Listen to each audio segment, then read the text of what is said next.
couple of poems here. I've got, I think, 5. They're all quite short. First one's the longest. As always, I don't really like these because I don't like my own stuff. But I'm going to try and get through them anyway.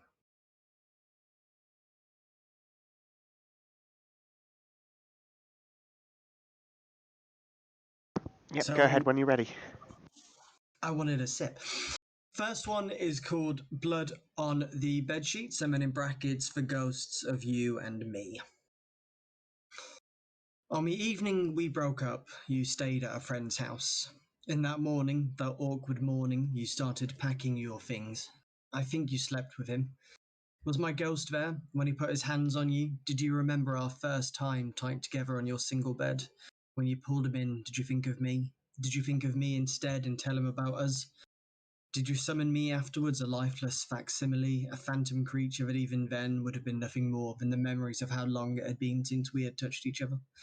Do you now regale your partners with our 3 years together the way I regale this poem with a facsimile of you, one of many ghosts of you? Maybe if you had inspired more poems than this one, the ghosts would not have been born. And you, who told me you snuck a man 10 years older than you into your childhood bedroom. He had a kid, I remember you saying. What did you say about me when you took your next lover? There was less age between us, but more distance. I made sure of it. Is that what you tell them, that I used you, so the ghost of me becomes a fiend? I'll never know. I wondered about the others who had touched you, sure, tried to make sense of the ghosts you poured out of your hands. I just want you to speak of me better than them, but ghosts are always haunting. She has a fiancé now, 5 years later. She seems happy. If there were ghosts of her, they've left me slowly the way dandelion seeds blow away in a gentle wind. You told me you talked to him about me, that for a while the ghost of me haunted the life of you. I'll never know what you said, but I'll wonder. I'll wonder, chasing ghosts through daylight streets past sunrise and fall, wandering, after girls who are simple shapes in my memories and who I chase, blindly, questioning, hoping that the impression I leave is a good one. Feeling out the impression may leave on me like an open wound, hoping that I leave an impression at all. Yeah. That's the first one. That's the most heaviest one. I'm so glad you managed to read that poem, Shimmy. That is amazing when I first saw it. I forgot to share that one with you, yeah. Thank you. The dandelion slowly in the breeze. Like, wasn't it? Yeah, the lightest part of that, you're right, quite substantially, just very dense. Yeah. It's the emotional feel of that. Yeah. MJ says that was quite heavy. Also, do you have a website or Twitch that I can actually shout out to my people with? I don't at the moment, no. I don't really have anywhere that I've put anything up or anything like that. I kind of just write and do these open mics, so I don't really have like a Twitter or anything. Do you still You do have a website for your editing? Sorry, people, you'll have to come into the Twitch Writers Network to. Yeah. Yes, come to the Discord. Do you still do editing? I do. I'm under the impression you don't get a lot of clients for it, but perhaps. I'm trying. I've got a Twitter for that. I think I've got like 2 followers on it because I only started it like 2 or 3 weeks ago. But have you got that's for editing. Have you got a website or anything you use to promote that, or is it just Twitter? I do have a website. It's all under Ratcliff Editing, so it's ratcliffediting.com and Ratcliff Editing on Twitter. There we go. There's a website you can shout out. That is my website for editing, yes. Novel editing. It's RATCLIFF. Okay, there we go. No E. I put the XE on the end last time. There we go. So for everybody, that is right here. Well, thank you very much. That is exactly it. Fantastic. Talk to you later.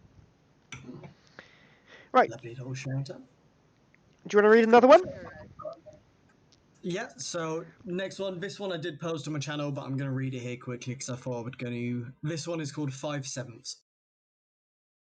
Don't tell us paradise isn't sitting outside under a cool sun when you're just too comfortable to grab a jacket, drinking a beer that's wet with condensation and your eyes closed. We were raised in that image, incubated in an English sun we praised for not being rain or clouds. Don't tell us this paradise has to be bought as though we are spent like dishwasher tablets, coupons to be cashed on weekends while we sit in a lonely and dreary, dreaming of a paradise in our own back gardens. Yeah, the rest of them are quite short. And as we can see through your window, that is a perfect poem for a day like today. Yeah, it's quite well. It's been nicer today, but yeah. Bit sunny. This is what it's all about. Yeah. Natural paradise. Went out into my garden this afternoon and, oh my god, it's actually warm! What is this? I know it's been surprisingly nice today. They've been forecasting this storm, and I think that lasted for about 2 days, and then it's gone back to being all right again. That was a storm? That's what they said. Apparently, it was going to storm. It was a spattering of rain, and that's about it. Yeah, I think we had some wind. Oh So it well. was meant to be quite bad. We had a storm pass through yesterday, but I think being on the other side of the world, it's not the same one. Blue sky on one side, torrential rain on the other, going sideways, smacking us in the face. My dog choosing that moment to want to be walked.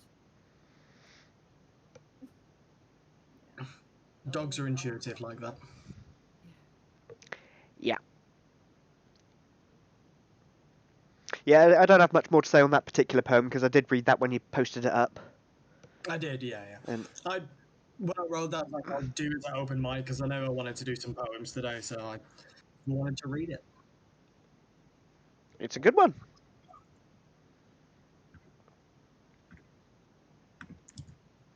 So yeah, move on to my third. This one's nice and short. This one is called Stupid Hands.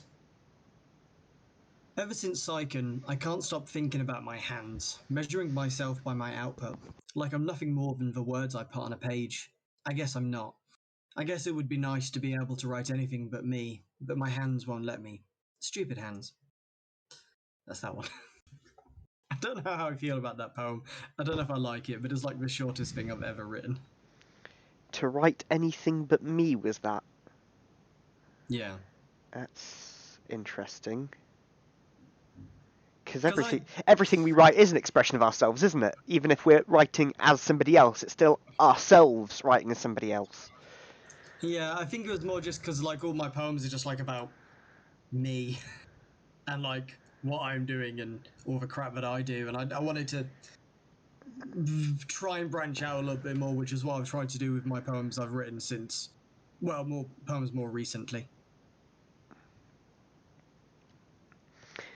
I think there is value in the fact that all your poems are about you, though, because they have the strong emotion that way.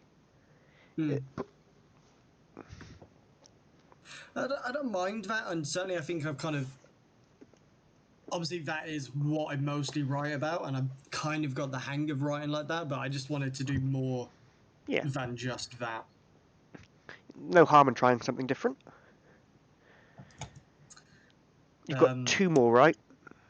2 more, yeah. So I wrote these 2 a little while ago when I was in like a place in my life where I thought it was cool to not name poems, so neither of these have titles. Because that's like a phase, I guess, of poets go through. We don't name our poems. That's certainly one that I went through. This one I have, for now, just titled Her. In the moments before Icarus fell, I like to think he was glad to be so close to the sun. The first time you see her, you might not be impressed, but she hasn't opened her mouth yet. The first thing she says catches you so off guard, all you do is stare at her, and then smile. You tell her she's right. From then on, you won't see her in the same way. You'll spend the evening wondering who she is, catching snippets of conversation, but she's shy. You're surprised to find out that even when she whispers, you're listening so intently you hear every word.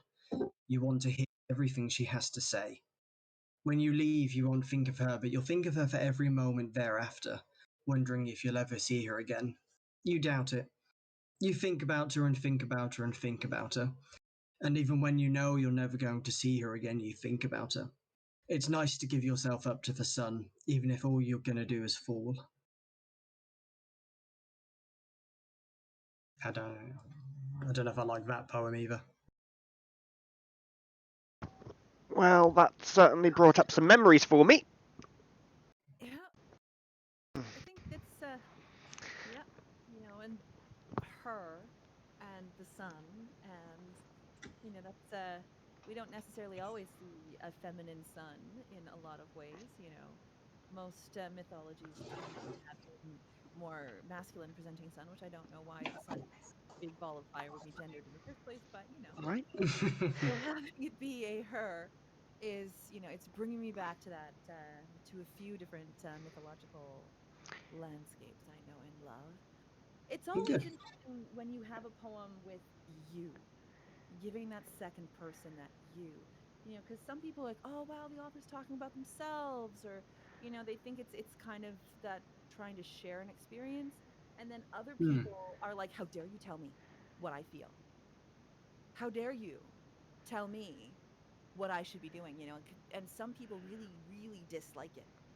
And if they Yeah. really dislike it, it's like watching a hardcore Henry where, the whole thing is supposed to be, you with a pair of hands going like this with a GoPro. Um, so it's an intriguing risk to take. I like it. Yeah, that one I wanted it to be like make the reader kind of get into the right mind frame, which I think is obviously what second person does, and then you share it that way. I think that's the only poem I've like written in second person, so I'm quite happy that it worked, as it were. It did. It did. I do love second person in general. Good. Yeah, some Having people a like it. Some people are like, having grown up with these, Yeah. I love having my bookcase right here now. I love this rearranging my room. Yeah, I can do this. I just have my books on the. I do like second poems written in second person. Just you don't see them very often, so I think they have quite a lot about them when you do see them. Hmm. Yeah, they can be Yeah. good. Last poem. Again, this one didn't have an initial title, so I quickly titled it Writing. God knows I've ached over words, spent days staring at commas in periods, wishing the page would fix itself, wishing the words didn't hate me. I still get that, but I love words. Love it even when I am too weak to use them, they are beautiful. Writing is never ugly. Even if the words are poorly puzzle pieced together, the attempt is beautiful. Any attempt is beautiful. I know of nothing that is more perfect than a beautiful attempt culminating in an imperfect outcome. Words of a dancer tripping over their own feet. Words of the arrow that missed the mark but spring from the bow like the mark never mattered. I don't care for perfect, I care for love. I am imperfect. I love words.